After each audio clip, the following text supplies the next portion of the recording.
made you choose this subject to write about? Yeah. It's been many, many years that I've been sort of interested in lolcows, maybe going back 8 or 9 years. And Okay. what really prompted me to write the book was people who you follow as YouTubers, just unironically, over time, you spend enough time on the internet, they become lolcows before your very eyes.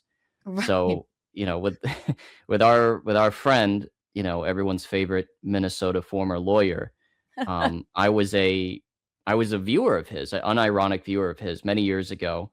Right. I think it was either when he had his podcast roasting Jack Murphy, Okay. the cuck, if you Mhm. remember him, I or don't if even, but okay, that was part of the Rekieta lore that didn't make it into the book, but um, very suspect criticism that he had for Jack Murphy. In retrospective, obviously, it was either that, which is actually a very funny show that he did with Drexel, or it was the Johnny Depp trial. Whichever one came first, I was a unironic viewer of his, and then right. slowly petered out over time.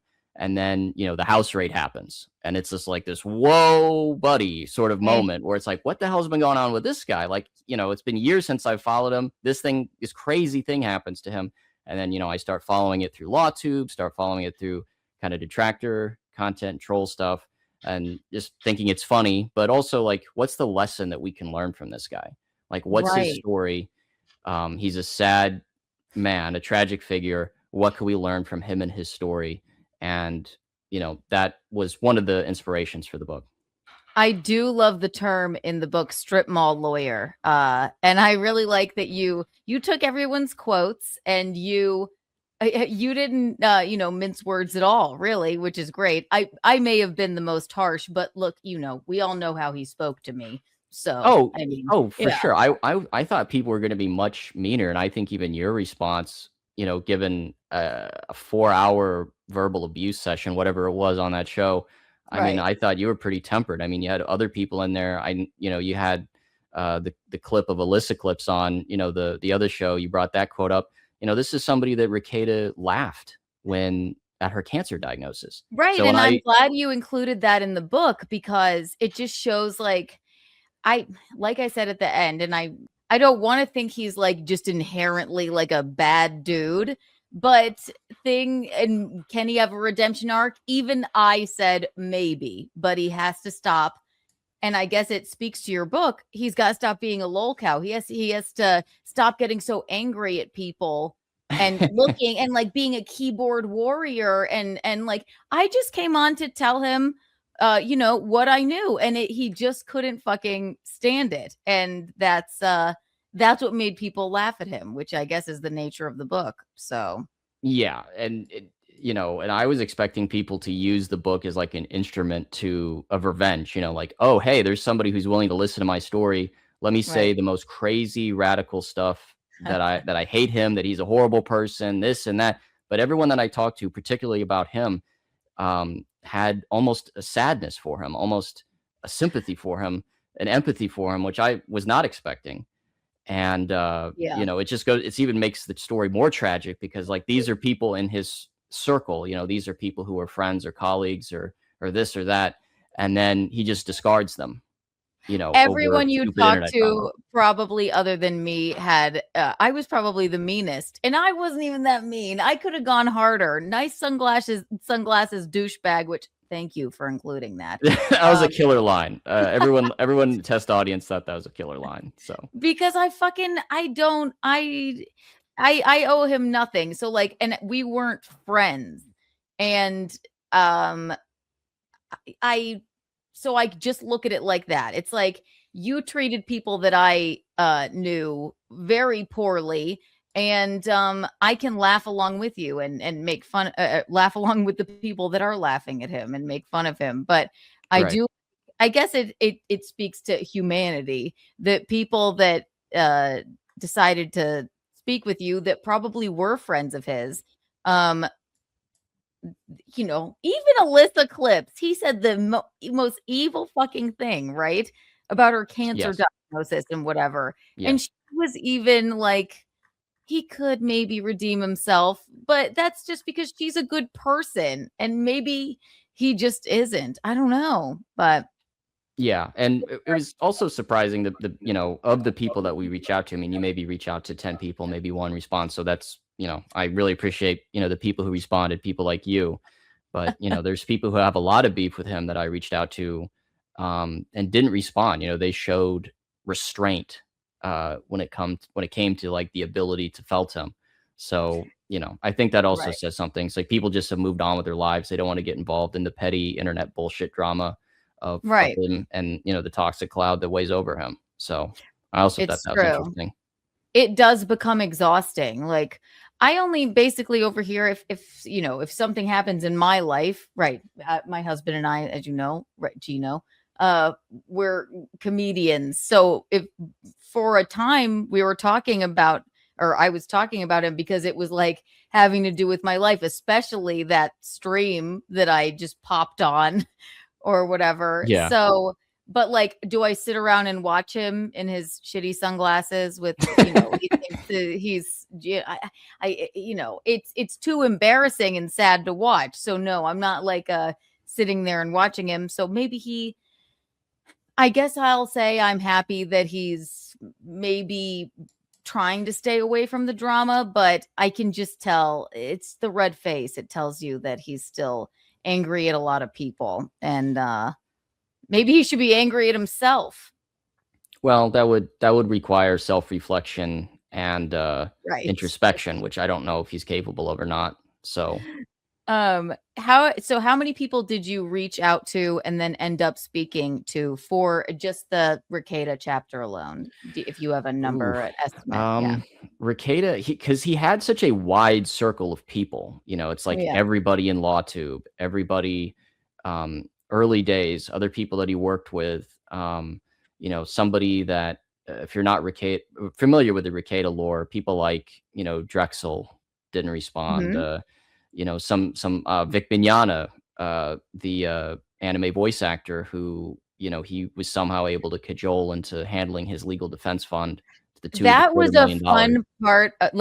Sorry to interrupt you. That No, go was a ahead. fun part of the chapter to read. I know Vic actually. Oh, Yeah, I through a friend of mine, Chrissy Mayer. When we were last in Texas. I mean, I've been on streams with him as well.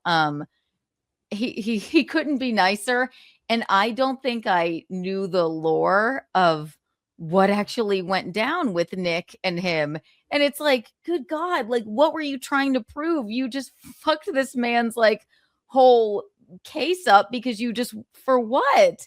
That was I knew nothing about that. So he it's never something mentioned it that to me. everyone's kind of forgotten about because, Yeah, many aspects of him, the more sensational stuff people want to hear about, people want to hear about the Baldo, people want to hear about the sex cross and the of course. polycule and the cocaine Right. and stuff like that. But people forget like whatever happened to that money, whatever happened with that thing. So Right. It was important to add because yeah, I didn't even know about it. And I know Vic. So well, I mean, it's not like we're like best buddies, but I have like interacted with him in real life. And so that was wild. And yeah. then that this clip I'll play was calling you emotionally abusive in the new Luther Morgan book on Lolcows, calling you emotionally abusive and manipulative and nice sunglasses I douche. love how he has the terrible You should sunglasses on while the sue for quote's going on as defamation. well. I know it couldn't have worked out more fucking perfectly. Yeah, the cope smile as well. I Yeah. know, and look, and then look how mad he looks. He can't fucking stand it. I love it. It's so good. Call up Ty Beard. Okay, I'll do that. I'll sue like I'll sue a wrung out cum rag for defamation and see what I can squeeze out of that horse. Okay, so he's talking about me there, but so like obviously since you've been following, look how he just went there. Like without like that was I don't know if he realizes this, but that wasn't me talking. Yeah, yeah, that Like, was I don't know if that was somebody taking a shot at him or Ty Beard or you or whatever, but or all yeah, it's three. I it's don't 0 to know. 100 with him. It's he's a very hostile, volatile person. So Right. you have to be very He- careful with people like that. Usually Yeah. lawyers are really good at controlling their emotions because you have to be very, very logical. You have to have like this partition in your mind between, the facts of the case and representing the client and this and that. Right. I don't know if he's mentally equipped for the job. Yeah. That came out of that was like 2 minutes in. And then it's you quoted in the book, dumb. I mean, it's all here. Look, Dumb bitch. see? She might be retarded. Are you retard? She's too dumb to talk to you. Are you Without the retard? permission. You dumb bitch. She's dumb. Pinky, jump off a cliff. You are She so can't wrong. run. I could She so can't run. Yeah. There's a lot when you put it in a compilation. That compilation could probably go on for an hour as well. by the No, way. and I was on there and I like stood my ground. I'm like, fuck you, you red-faced little man. Like he just Yeah. can't stand it. So I guess it just does speak to maybe just who he is. And I hate to say it, not saying he can't have a redemption arc, which I do like that you asked that question at the end when we were talking. But to me, I'm like, ugh. From my knowledge of him, I'm like, I don't know. He's gonna have to do a lot of work to quell the well, anger. in your right? quote as well, it's like, well, if you let go of these angry vendettas, you could receive redemption. It's like just one mention and it was 0 to 100. It's like, well, let me just get up my insult encyclopedia and just throw one out there. It's like, could have just not reacted at all. I mean, could have just Right. moved on. Thank you for the $5. Bye. And then just move on with the show. Exactly. And that in and of itself, that is a lolcow. It's like Yes. you didn't have to go. I don't think I've ever in my life have I said jump off a cliff. Yeah. What I've did never said that write? to anybody. No, it's such a silly thing. So of the people, so you can you tell us the people that didn't respond to comment or didn't respond or declined to comment of the people that you reached out to?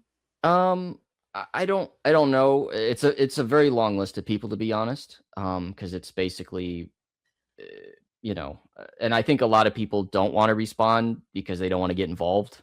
So, that's your position. Fair enough. We'll just stick to the people who did want to share their thoughts and their opinions. So, but of the people that I can say that I did absolutely reach out to, I mean, I did reach out to Nick. He did not respond. Of course not. Yeah. Yeah. Fair enough. He doesn't have to respond to me. He's not obligated to at all. I did reach out to Ty Beard. He did decline to respond as well. He's a public, guy. He's an actual lawyer. Unlike, Nick, he does actually practice still. So not surprising that he wouldn't want to respond. And then of course, a very interesting figure in Nick's past who, unless you're deep into the Rekieta lore, Drexel didn't respond. So, and I don't blame him either. He's kind of like done with Nick. You got some really good quotes in there, and I'm not saying like, oh, my quotes are great, but like from everybody that did respond, and it's a really very entertaining chapter. And I don't think that's just because I was sort of involved. We were just reading it, and we were actually laughing out loud. Can I read you some of the quotes about Geno that I absolutely love? He called his brother. He said, this one, I went, is that about you? By 2023, his drinking. By 2023, his drinking had he regularly appeared on camera, slurring words, losing focus, and acting strangely. He often trailed off into a meandering soliloquy and appeared to be on an alcohol-induced ramble, which you could say about my husband as well. Well, I don't think he's ever gone to the degree that Nick got to. So Absolutely let's throw not. him some credit here. But we were Never put laughing. on the Baldo. There's always redemption for people. Never go that far. Never go full Baldo. He had a house raid and he's made a complete and utter fool of him. But Not to felt him too hard, but I the mean, it's Baldo very stuff, common for family man, Christian, father of 5. That's my favorite thing, and I've said it here and I'll say it again. Trad dad of the year. Nothing repulses me more than this oh yes, I'm a traditional father with 5 kids, but I put I love the picture of the bottle in his butthole, or not butthole, excuse me, in his butt cheeks thing, and he plays it off as a joke, right? And I go this is lore I didn't even know about, and I'm not altogether sure. I'm glad I do know about it, but it's very funny. It's one of We those have pictures you wish you could erase from your mind, but I'm it glad I didn't see it. one isolated incident like that, okay, he was drinking, it's just a joke, guys, it's just a joke. But, Right. when you How is start it a talking about joke? it, yeah, when does it stop being a joke and start being like, maybe things aren't as they appear in your home Right. life? Can I ask you, other than my show, obviously, I won't even put myself in this category. What other podcast or like internet shows are your favorite? What are you listening to? Yeah, I would say, a big one. I try to be as fair and objective as possible. So obviously, some of these shows have a little bit of a slant. So I enjoy them with a grain of salt. I just want that Right. disclaimer to be known. But I Right. think I watched Keano Casino a lot Mhm. as part of the uh, I guess research, if you want to call it research. Watching Yeah. internet shows is research, but I mean the vocabulary and the theatrics are very amusing. So that is a show that I enjoy. And all the other law tubers, I watch a lot of the law tubers. So, um, people that I know because they were, platformed by Rekieta. So, Right. when it comes to him, like, yeah, I watch some of that content. That's the thing is like their brand is, we're hyperbole. It's fun. It's theatrical. Right. So when they make fun of you, that's, it's like being on South Park. When Rekieta is trying to A-log Kurt and he's making fun of his cooking and his skin condition, it just comes across as, kind of seething and And mean sad. and just rude. It's like, Yeah, yeah, okay, rude. yeah, right. If you don't mind me asking, why put quartering in the book? He can be dense at times, but he doesn't seem like a bad guy. He doesn't seem like Boogie or DSP. Thank you, Push-Ups, for the $5. Is that would be another person featured Yeah. in the book? Yeah. That's a very good question. When I was kind of debating on whether quartering should be in the book, actually. But he's the last Lolcow that we cover, and kind of the end point of his chapter. Spoiler alert: there's kind of he's going down the Lolcow path. Of the stages of Lolcow, he's like halfway there. Now, of course, I happened to release the book right when his whole Amfest disaster happened. So it's, good timing. That's how we got on Keano Casino, actually, was they were making fun of him over the Amfest disaster. Right. But yeah, it's kind of like he's going down the path. So it's like, we'll see what happens. Can he pull up? Can he, make the turn? Can he turn things around? So it's kind of, and his chapter kind of ends on a question. That's a very good answer. Right. It's maybe just like, is he going to pull up the nose of the plane, or is he going to descend into full blown, Rekieta territory? Or is this where you end it? Or will this be the only book on Lolcows? And it's the first in the world, by the way. Yeah. Yeah, we could have more books. I mean, there's always new and interesting Lolcows out there. Right. I did, and if we did do a new one, it would be with new ones, because I know there's been a lot going on. The internet moves very, very quickly, but I don't think anything really has changed for any of them. Their positions haven't really changed at all. They're basically, all stuck in Lolcow hell right now. Yeah. I would do a second one, but I don't want it to be too quickly, like, like the new Madden game. It just comes out every year. There has to be something substantial that we could add to the conversation. Right. But yeah, I would absolutely consider doing another one. I love that. You should continue it on, because it's a really fun read, and I can't wait to read the other chapters. And is the one that you mentioned, and it's so Lolcow territory, but was Keano Casino, and Alyssa Clips did a clip of it. He was like thanking you for mentioning him in the book, and he was a subject of it. I don't think he realized what the book was about. Exactly. Yeah. Right. Instead of looking into something. Yes, that is very sad and very Lolcowy. Thank you for the $5, Shuli Madoff. Luther, did you know Keanu's betrothed is a so-called Lolcow? He's not. Yeah, I don't. He never got so drunk on stream, and there's been cocaine on his nose and this and that. So he hasn't been on my Lolcow radar. So Exactly. Can I ask him a pertinent question about that? Absolutely. Okay, yeah, dude. This is my husband, I Geno. was reading your book today. Fucking great. I'm not just saying that, dude. Thank you very much. But this is the thing about Lolcow, and when they call me that, this little universe of idiots, you're familiar with it. I love it because isn't there some, and we'll say it about me because I'm a Lolcow. We know Nick is. People are obsessed with you, which is kind of amazing in this day and age because we're becoming so much smaller. The world has changed so much more so than it did after 9. And people, rather than living their lives, are giving into what the machine, whatever you want to call it, want. And am I wrong to be flattered that people are like, oh, I'm going to text Geno and call him a loser now while I'm out living my life? Isn't there an aspect of the Lolcow, so to speak, where they're an obsession? And it's kind of fascinating, don't you think?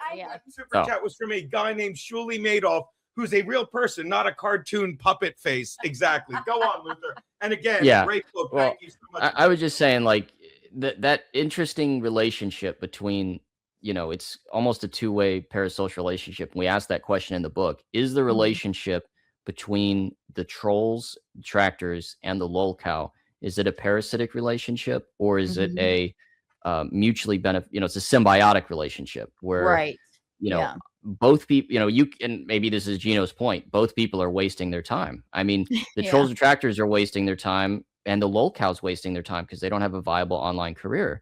So it's like, why continue? It's like this yin yang constant battle going on. But on the other hand, you could say, these trolls, detractors, they want to be entertained, and the Lolcow wants money and relevancy. So it could be considered a symbiotic relationship. It just depends on your point of view. Right. But when it becomes, I think, like, this is really affecting your day-to-day life. Like, but I guess you wouldn't be a Lolcow if you didn't obsess over what everyone said, right? Yes. Like, people just trying to get to you. And actually what Geno just did,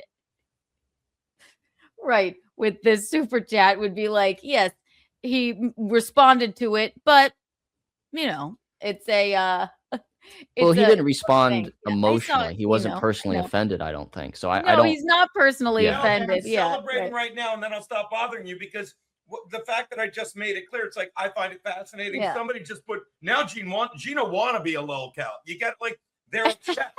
It's like no, they're like third grade children. Like no, you want to be a Lolcow and you're not, since being a Lolcow is a good thing where you own us. It's hilarious. So thank you for you're making him laugh. He's laughing at them.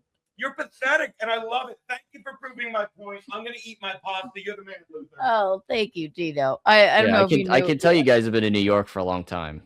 Yes, we have been. Where I guess you know what? Because I wanted to ask you, but I know you want to remain anonymous. I was going to ask you. Can you tell us, like, where you went to school, how you got into writing, or whereabouts you're from, or sure. Or I give you some generalities. I mean, I'm a Midwesterner, so I not as fun and talkative as New Yorkers, obviously. I went to school in the Midwest. I did not study writing, although I've been writing for a very long time, just on the side. And this is just the first work that I thought was worth putting out there. So I think of the writing that I did, nonfiction is better, and particularly this was a kind of a passion project for me, and I thought it was very, very interesting. And a lot of the people that I showed it to, they thought it was interesting too. So I'm like, okay, I got something here. Let's put it out there. You do. I think you should do a series because it is, and it's not just because I'm quoted in the book, people. It is absolutely riveting. I can't even wait to read the other chapters, but Geno and I were literally laughing out loud reading the Rekieta chapter. So you really do have something going here. And if I could give a suggestion for a couple of other Lolcows, sure, absolutely. I would look into were you a Howard Stern fan at all? I think that was a little bit before my time, but I'm well aware of him. Okay, look up Shuli Egar. I think he is prime for Lolcow territory. And even I'd say Karl Hamburger could even be a subchapter of a Lolcow territory. Anybody else, Gene? That we know. Well, I just wanted to add a vote. A vote for What would you, Luther? What do you call a guy that was on, and even you're familiar with it, though it was before your time. What do you call a guy that was on the biggest radio show ever when radio mattered? There he's at. And this is Shuli, and never did anything other than look this up. He was the handler of the Whack Packers. Right. And he always thought he should be in Artie's seat because he's delusional. Artie Lang, he's talking about. And should never have been there. And so what he started to do was copied Karl, started making fun of Stuttering John. And he won't give it up. And 10 years after leaving Howard Stern, he's still making fun of Stuttering John, right, who they're saying is a lolcow. So when a guy has nothing better to do than make fun of a lolcow, 15 years after being on the greatest show ever, he's still doing it. That's a lolcow. That is who I would suggest. I suggested it. And if you whenever you want to write your second book, because I think you need to, again, you guys, this is Lolcows, the internet's never ending tragedy. I think Shuli could be a very interesting subject for it. He absolutely is. And if you need any more info on it, I mean, that's one of the great things about Lolcows is we live in such a fractured media landscape that you learn about new lolcows every single day. The other day I was talking to a friend of mine about lolcows, and he brought one up I had never even heard of that was popular maybe 5 years ago. He told me the story. This is the most hilarious story I've ever heard. Like, this is, it's just gone down the internet memory hole. So yeah, absolutely. I'm always interested. I'm a student of the lolcows. I'm interested. What is your favorite chapter of this book? Because you feature 6 different lolcows, right? So what was the most fun to write? What was the audience's favorite, if in your test audiences? And what is your personal favorite? Ooh, I think all of the lolcows have a special place in my heart. So, Wings was my first lolcow that I followed. Okay. He has an interesting story. My favorite to write was Rekieta by far, because it's such a fast-paced chapter, and there's so much you had to cut out. I mean, there's so many different sagas going on.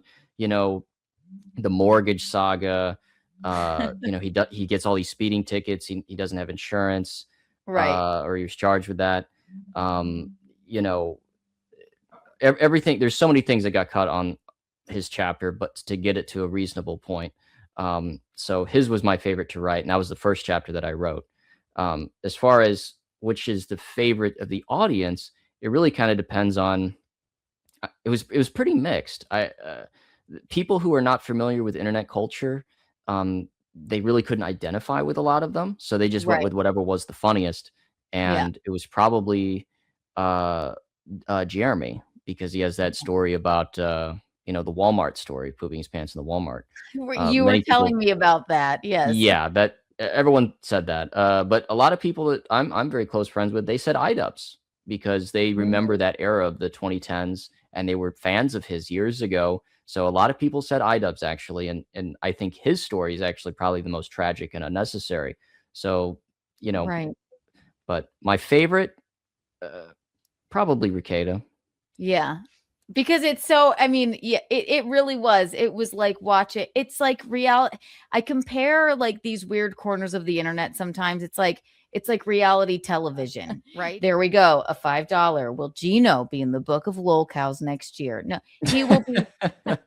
See, there you go. If you want to write a Geno chapter, he's not a lolcow though. Right, exactly. But thank you. Self-aware people can't be lolcows. He's extremely self-aware. Exactly.